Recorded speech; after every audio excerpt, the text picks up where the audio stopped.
I would be calling on somebody who I'm very excited to be seeing in the room, who is going to be giving us some amazing reflections. How many of us in this room have actually watched the movie Inxeba, The Wound? Yeah. Just by show of hands. Awesome. Then you're going to love the next speaker. So I'm going to be asking Niza Jay, Ncoyini, I hope I've pronounced your surname correctly, who is going to come and give us some reflections as somebody who has been involved with Inxeba, and we remember very well how there was controversy at the time that it was launched in South Africa, the ban that was sanctioned on it, and the fight even as us civil society sitting in here, and much of us who are outside of this room, advocating for the need for this film to be deregistered and declassified out of the category that it was put in, where it was literally with pornographic material. Yet it carries a very important message that we all ought to hear. And it is why then I'm going to be asking Niza to already come through onto the side, please. Can we welcome Niza with a wonderful clap of hands as I introduce. I'm excellent with you. Yes, you can sit here so long. So Niza is a Wits BA Dramatic Arts alumnus and is currently an actor, a director, a writer, and a filmmaker. He appeared in South Africa's award-winning film Inxeba, The Wound, as well as Green Matter, Hello, Au revoir, born in Mthatha, Eastern Cape, as Ndiziphiwe, Izicelo, Ziviwe, Azamkela, Ncoyini. The openly queer young black actor seeks to take over the film industry through telling stories in his own way. Niza, please address us. The floor is yours. Good morning. Is it morning? Sorry, I've lost track of time. It's been a while for you.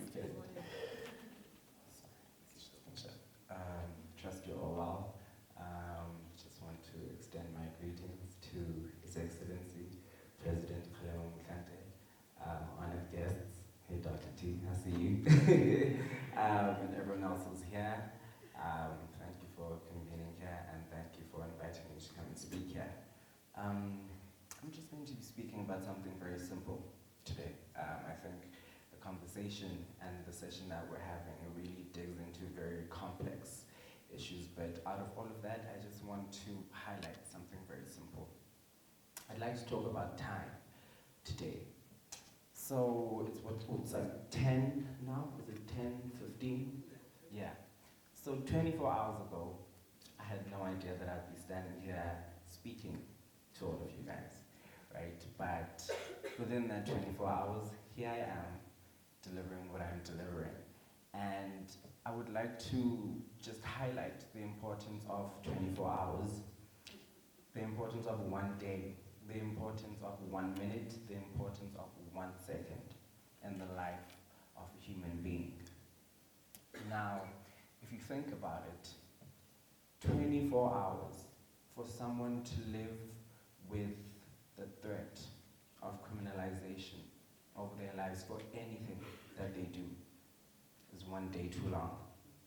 1 second of someone living with the threat of criminalization for anything that they do is 1 second too long. 1 day spent in prison, 1 day spent in hiding, 1 day spent trying to change who you are, just to make sure that you can walk in the street safely. That's 1 day too long to be conforming. That's 1 day too long to be trying to protect yourself from the people that are meant to be protecting you, just for being yourself.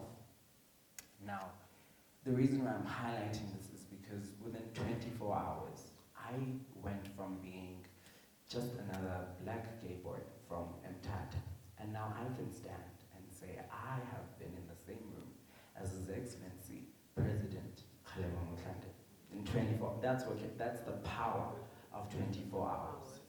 So when we sit in rooms like this, every second, every minute that goes by, where we're talking, we're looking at one another, let's remember, 1 second for a sex worker who has to run because the police are coming and doing a sting, that's too long to live in fear, right? So if I can imagine if I had backed out of this in this 24 hours and thought, oh my God, no, there's no way I'm going to go and speak there. People are going to judge me. I'm gay. I'm going to be wearing heels. I'm going to be speaking in front of very important people.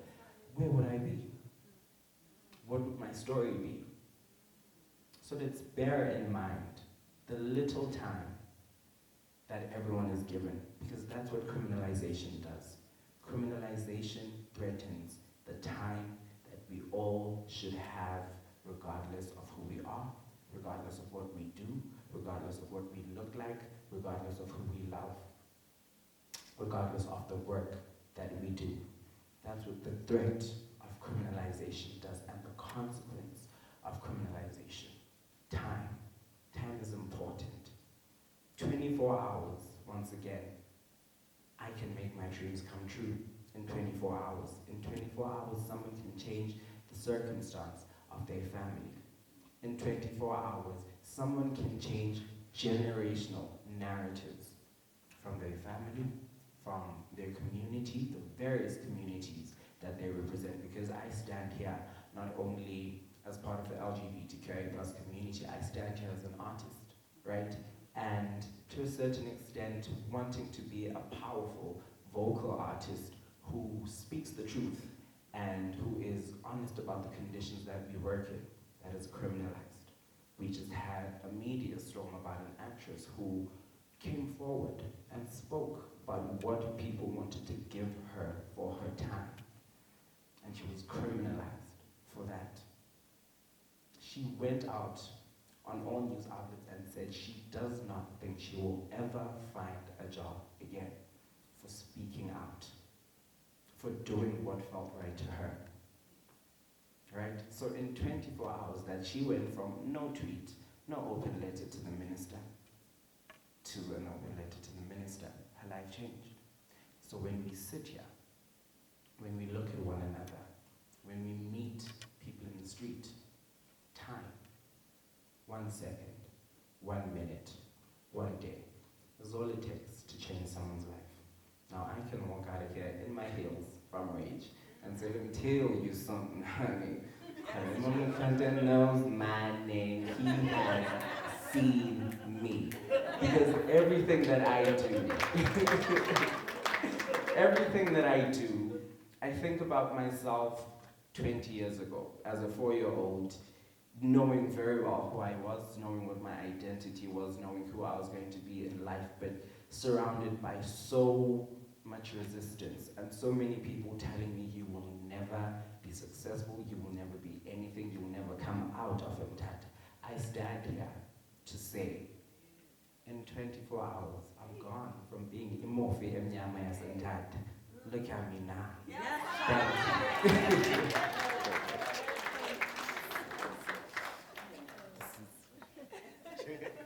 Can I please have another